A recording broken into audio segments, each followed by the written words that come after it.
Hey everybody, Jacob down here with Kendall BMW of Bend. Today I wanted to go over the Auto Hold feature in the brand new X3. You can see that right down here below the parking brake there's this Auto H button. What that's going to actually do is it's going to set and release the parking brake for you whenever you come to a complete stop. A couple times this is going to be useful, right, on hills.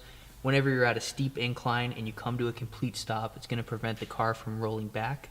Another analogy I like to use is whenever you're stopped, let's say in a fast food line, right? Hand someone their drink in the back seat and you accidentally drop it. When your foot comes off of that brake, the car's not going to roll forward into the car in front of you.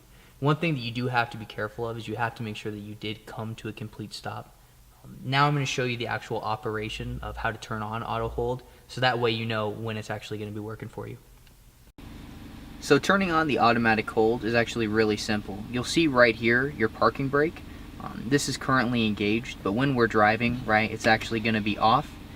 And so while you're driving, you're going to hit the Auto H button. That light's going to come on green, and then you'll know that Auto Hold is activated, and whenever you come to a complete stop, it's going to keep you from rolling backwards down that hill. Also, when Auto Hold is on, you'll see displayed in your instrument cluster that Auto H lit up in green right in the upper right hand corner.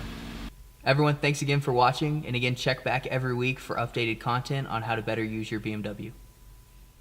Kendall, let's start something great.